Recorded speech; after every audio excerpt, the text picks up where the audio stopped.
Hari demi hari dilalui Raden Tejoningrat dengan melamunkan gadis yang diceritakan tersebut. Entah kenapa Raden Tejoningrat berhasrat untuk kemudian mengetahuinya. Perang batin berkecamuk antara rasa penasaran dan rasa kurang ajar untuk mengganggu hubungan Romonya yang seringkali membuatnya jengkel. Hingga kemudian pada suatu ketika, dengan alasan yang telah dipersiapkan, Raden Mas Tejoningrat pun akhirnya datang bertamu ke dalam Wiro Rejan.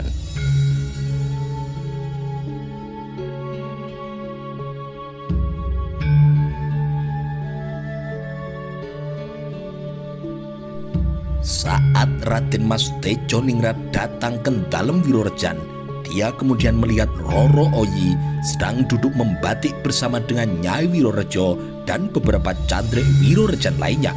Melihat ada lelaki asing yang sedang memperhatikannya, Roro Oyi pun menjadi kikuk sehingga memilih untuk segera meninggalkan tempat itu dan berlari memasuki kamarnya. Raden Mas Tejoningrat terpana ketika melihat gadis yang sudah bertambah dewasa itu berlari menghindarinya. Parasnya begitu cantik, kulitnya kuning langsat, tubuhnya tinggi semampai, raut mukanya menawan, serta gerak-geriknya begitu mempesona. Saat itu juga Raden Mas Tejoningrat merasa terpikat hatinya.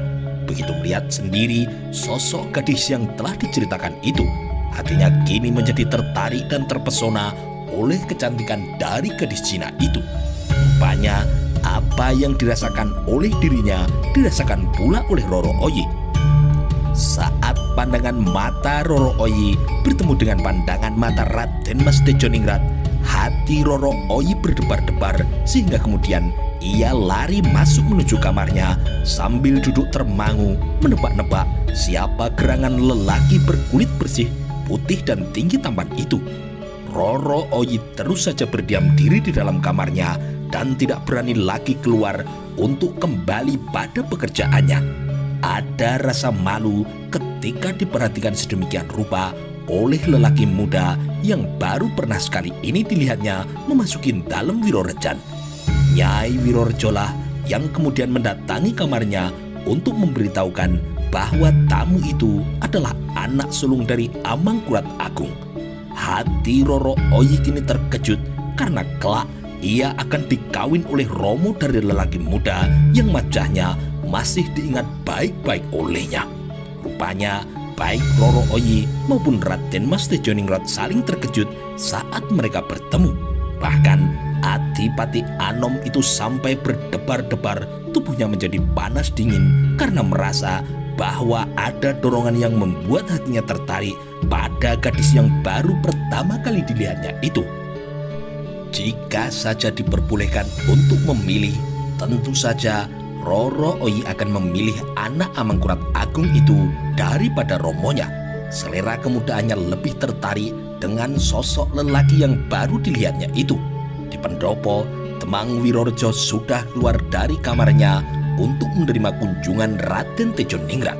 Meskipun usianya lebih tua, namun sikapnya begitu hormat di hadapan tamunya itu.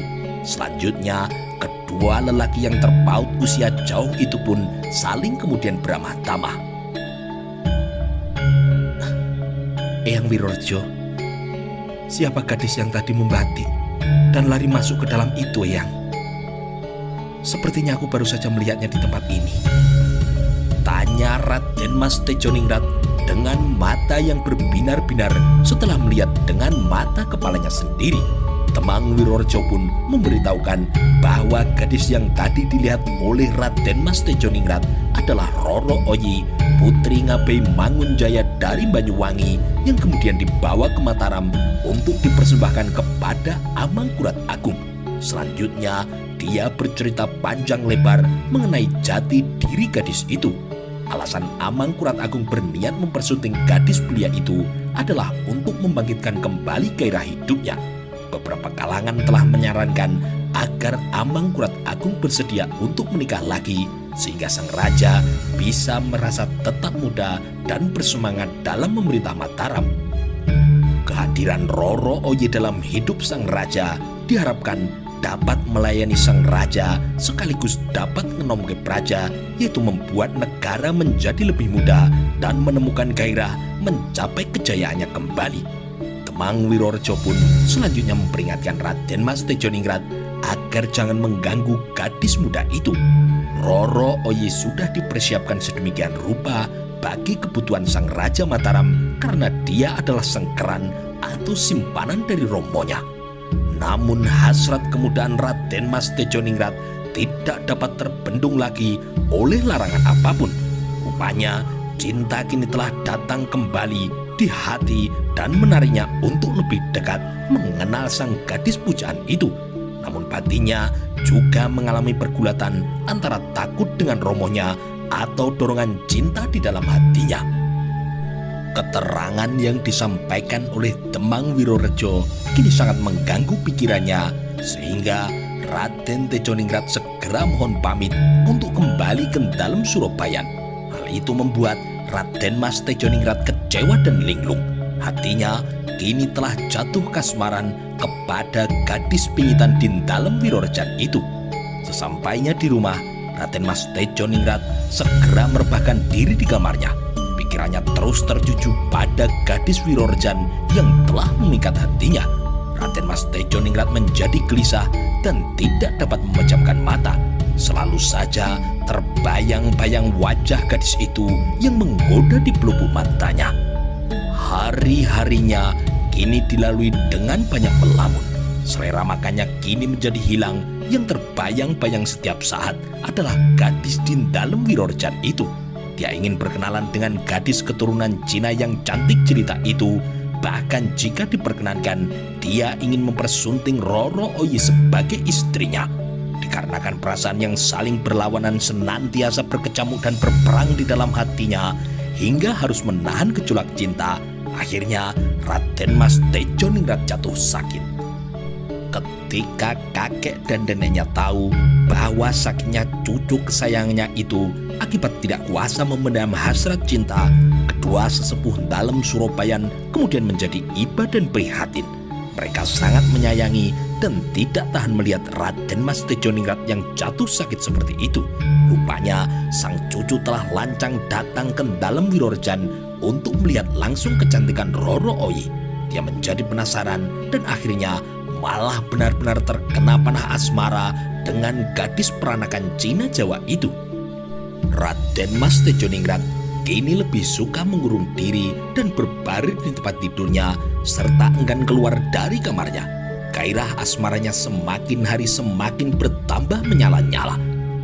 Lambat laun orang-orang yang berada di sekelilingnya tahu bahwa penyebab sakitnya sang cucu kesayangan dari Pangeran Bekik itu adalah karena sakit asmara.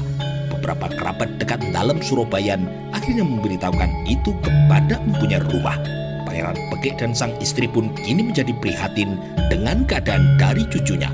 Karena rasa sayang yang besar, Pangeran Bekik akhirnya membuat keputusan untuk mengambil Roro Oyi dari dalam Wirorejan agar dinikahkan dengan Raden Mas Tejoningrat.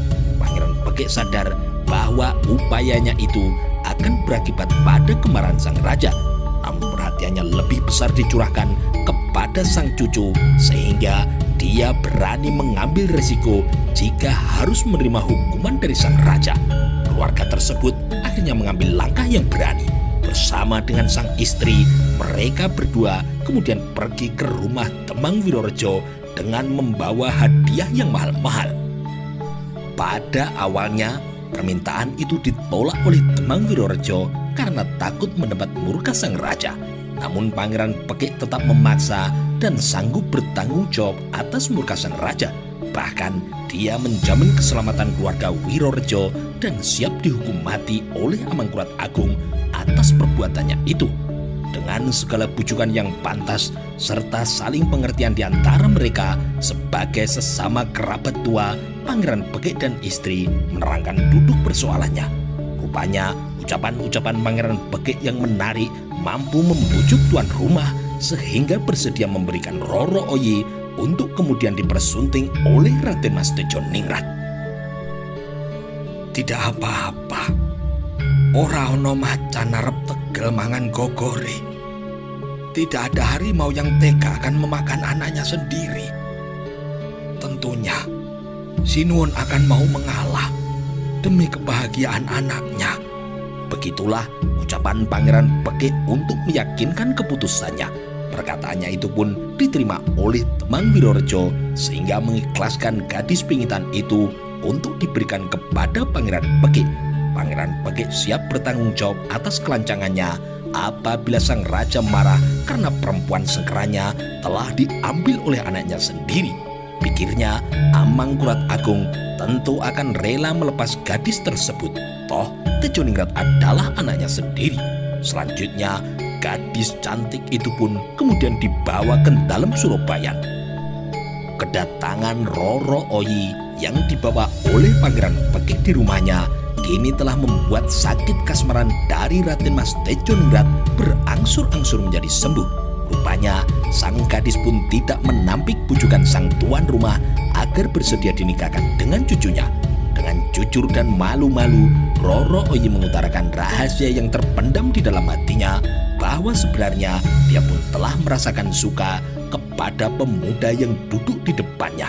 Dia juga merasakan getaran cinta ketika pertama kali melihat Raden Mas Tejoningrat yang lebih ganteng dan gagah bila dibandingkan dengan romonya.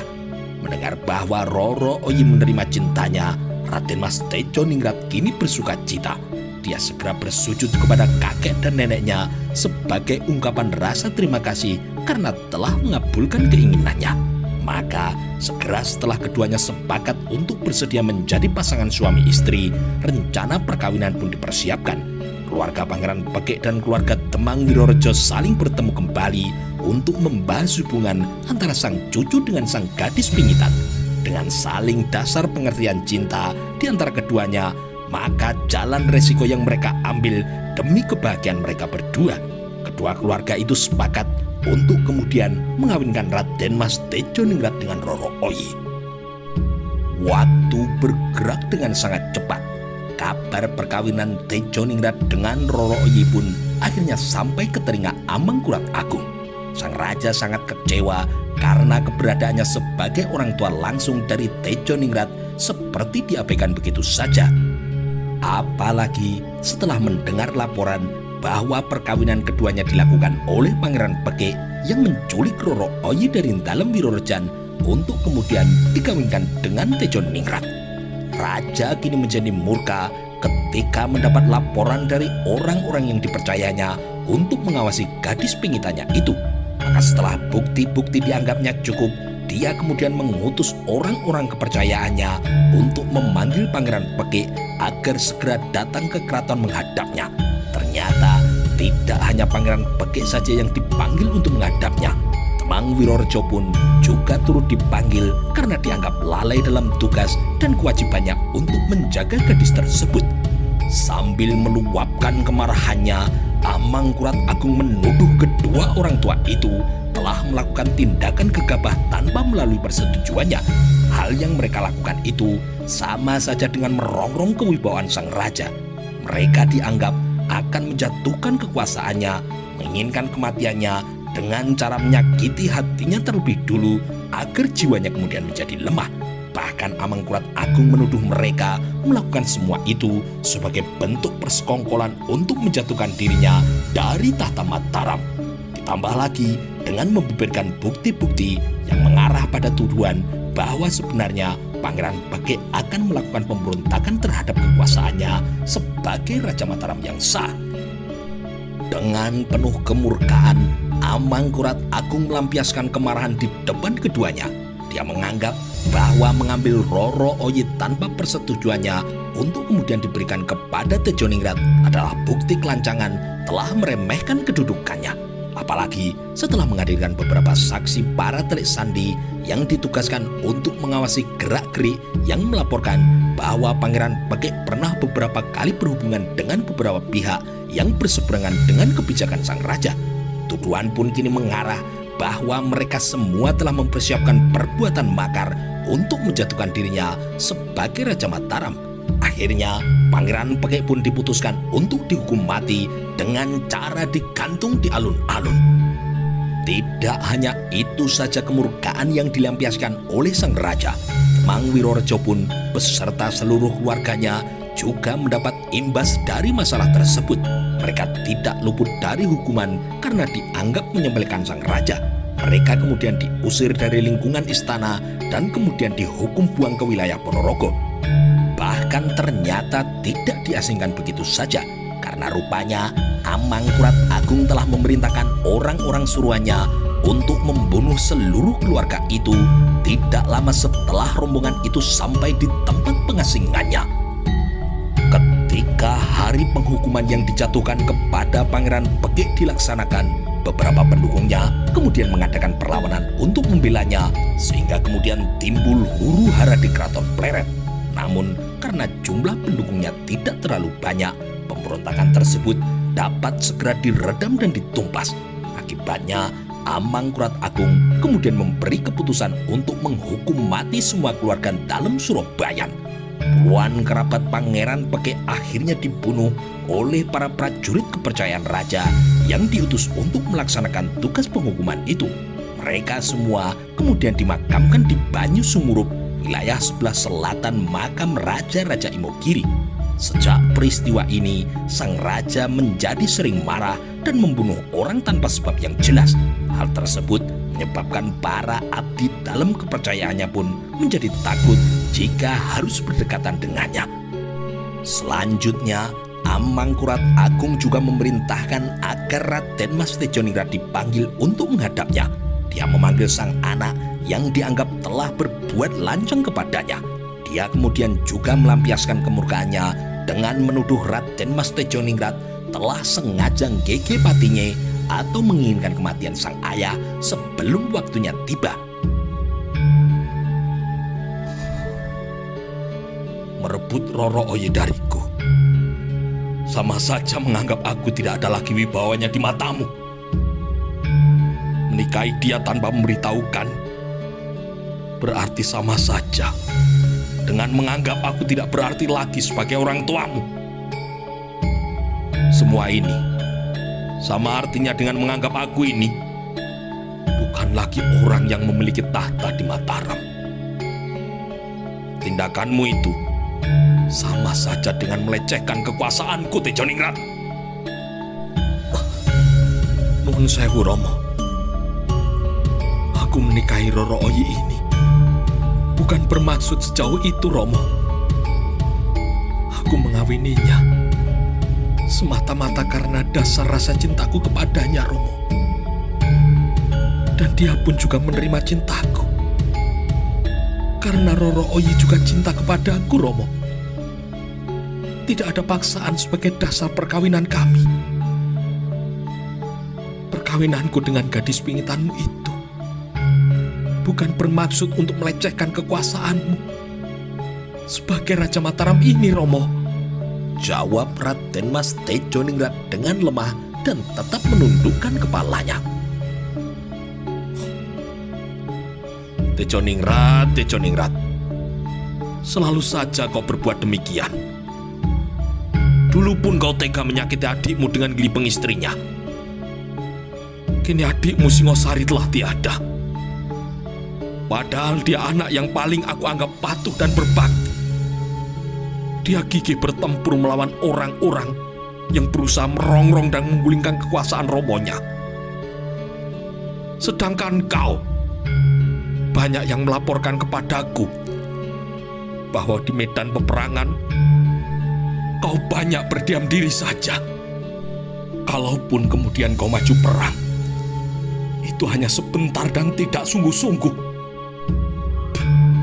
Apa kau hanya berpura-pura saja, Apa memang kau ini justru malah mendukung pemberontakan Trunojoyo dan bersekongkol dengannya untuk menjatuhkanku, Tejoningrat? Sekarang kau berbuat yang sama untuk menyakiti hatiku. Tidak tahukah kau bahwa sebenarnya aku ini berniat untuk mengembalikan gelar Adipati Anom kepadamu setelah kematian dari adikmu itu? Namun kelakuanmu tidak pernah dapat berubah. Mengapa kau tega berbuat seperti itu, Tejoningrat? Sekarang begini saja. Kau mau pilih mana? Wanita atau tahta Mataram ini? Jika kau memilih perempuan itu, maka pergilah kau jauh-jauh dari mukaku. Aku tidak sudi lagi melihat anak yang terang-terangan durhaka kepada orang tuanya sendiri. Namun jika kau lebih memilih tahta Mataram ini, maka kau harus berani menyingkirkannya, ucap Amangkurat Agung dengan tegas. Raden Mas Tejoningrat terdiam dalam tunduknya. Pikirannya kalut ketika sang Romo ternyata telah menyiapkan tahta Mataram itu untuk dirinya. Namun dia pun juga mencintai Roro Oyi dengan setulus hati. Kini Romonya menawarkan dua pilihan yang sama-sama sulit. Dalam waktu yang sesingkat itu, dia pun harus berpikir keras untuk menentukan satu di antara dua pilihan yang ditentukan oleh Romonya. Dia teringat kemudian dengan Pangeran Bekik yang telah mati demi dirinya. Betapa besar rasa cinta dan harapan kepada dirinya agar kelak dapat menjadi seorang Raja Mataram. Semua telah dipertaruhkan dan juga dikorbankan demi harapan agar sang cucu tersayangnya itu dapat mengabulkan keinginannya. Pikirannya juga tertuju pada Roro Oyi yang senantiasa memberikan hiburan dan kesenangan dalam kenikmatan cinta kasih sepasang pengantin baru yang sedang dimabuk asmara. Jangan diam saja, Tejoningrat. Tentukan segera pilihanmu sebelum aku terlanjur menjatuhkan hukuman kepadamu. Dengan hati yang pasrah, akhirnya Raden Mas Tejoningrat menentukan pilihannya, mengorbankan apa yang sebenarnya menjadi kesenangan hatinya.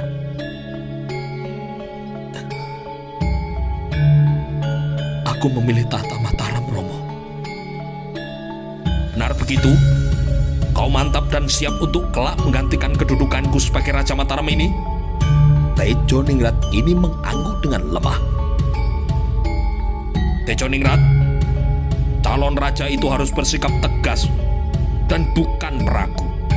Seorang raja itu harus lebih mementingkan kepentingan yang pokok daripada kepentingannya sendiri. Raja itu harus berani berbuat apapun dan berani mengambil resiko terbesar bagi dirinya. Seorang raja harus mendahulukan kepentingan tahta dan kekuasaannya yang harus dijunjung tinggi di atas segala-galanya. Jika benar kau menginginkan kembalinya gelar Adipati Anomentarem, maka jangan ragu-ragu lagi untuk menyingkirkan perempuan itu. Dialah sumber masalah dalam kekacauan ini, Tejoningrat. Sendiko tahu, Romo. Tanpa keraguan lagi, Raden Mas Tejoningrat beranjak dari duduknya dan bergegas meninggalkan Romonya untuk kembali ke kediamannya. Di dalam Surabayan, sang istri kini datang menyambut kedatangannya dengan gembira. Pekerjaannya membatik segera ditinggalkan. Keduanya kemudian saling berpelukan hangat. Raden Mas Tejoningrat lalu segera membimbing istrinya untuk masuk ke dalam bilik kamarnya. Di Ajeng, tidak ada wanita lain yang aku cintai dan aku sayangi di dunia ini selain dirimu, Di Ajeng.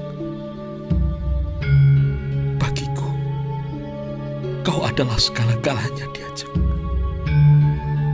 Aku berjanji akan selalu mencintaimu sampai mati. Roro Oyi sangat bahagia mendengar janji-janji indah yang terbisik di telinganya itu. Apalagi ketika lelaki gagah dan ganteng itu melantunkan tembang-tembang yang isinya penuh dengan rayuan dan kata-kata penuh pujian. Perempuan cantik itu kemudian mendekati sang pecinta dan memasrahkan segenap dirinya, baik jiwa maupun raganya. Rupanya cinta kini telah benar-benar memanggilnya. Lelaki di depannya adalah cinta pertama yang hadir di dalam keremajaannya. Dia kemudian menjatuhkan diri dalam pelukan erat sang pemuda untuk menerima ketulusan cintanya. Kepalanya dibenamkan di dada bidang sang suami yang senantiasa dirindukan kehadirannya. Ada rasa tenang dan nyaman ketika mendengar detak jantung sang suami yang kian bergemuruh. Bibirnya tersenyum, mengira lelaki itu telah dibakar gelora hasrat asmaranya.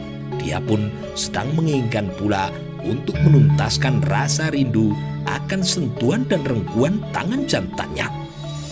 Dada Tejo Ningrat kini bergemuruh dengan hebat karena dia tidak tega untuk menusuk istrinya, tidak tega untuk membunuhnya.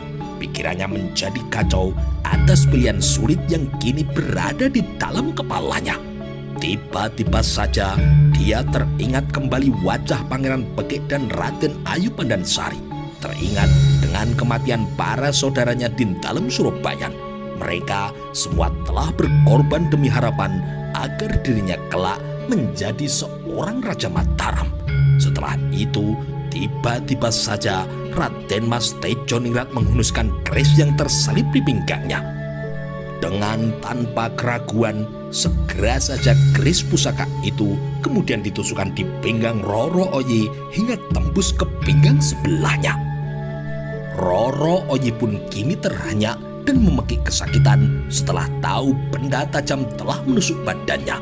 Tubuhnya ditarik sambil menatap mata sang suami. Apa salahku, Kang Mas? Roro Oyi kemudian menunduk untuk melihat perutnya sendiri yang kini telah bersimbah darah setelah keris itu ditarik dari tubuhnya. Nafasnya kini mulai tersendat-sendat menahan rasa sakit. Sebelum kematian menjemputnya, Roro Oyi menjadi tanggap bahwa dialah yang telah menyebabkan keonaran di dalam keraton Mataram.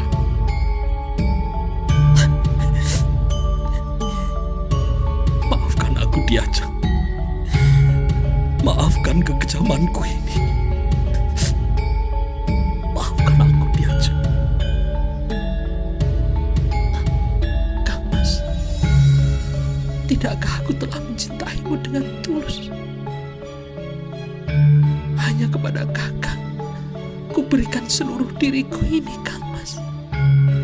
Suara Roro Oyi kini melirih dan meredup sebelum kemudian menutup mata dan jatuh terkulai dalam pelukan sang suami. Raden Mas Tejo Ningrat tidak kuasa menahan tangisnya. Dipeluknya erat-erat wanita pujaan hati yang kini telah tidak bernyawa itu. Kemudian dibaringkannya di ranjangnya dan darah kini bersimbah hingga melumuri pakaian yang dikenakannya pula. Rupanya tawaran akan dikembalikannya gelar Adipati Anom Mataram itu lebih menarik hatinya sehingga harus mengambil resiko yang lebih besar. Dengan pakaian yang masih berlumuran darah, Raden Mas Tejo Ningrat kemudian segera bergegas kembali ke keraton untuk bertemu dengan romonya. Ia ingin segera mengabarkan bahwa tugas itu telah dilaksanakan seperti keinginannya. Setelah Raden Mas Tejo Ningrat meninggalkan rumahnya, para emban dan para pengasuh pun baru kemudian berani berhamburan. Mereka kemudian menubuk sang majikan yang telah terbujur bersimbah darah. Ketika emban itu menangis dengan ratapan pilu dan jerit tidak rela sambil memeluk tubuh Roro Oyi yang telah tidak bernyawa itu. Di Paseban Dalem, Raden Mas Tejo Ningrat melaporkan bahwa dia sudah melaksanakan tugasnya. Dia telah membunuh Roro Oyi sebagaimana perintah dari rombonnya. Mendengar laporan tersebut, Amangkurat Agung kini justru terkejut. Apalagi ketika melihat pakaian sang anak kini telah berlumuran darah.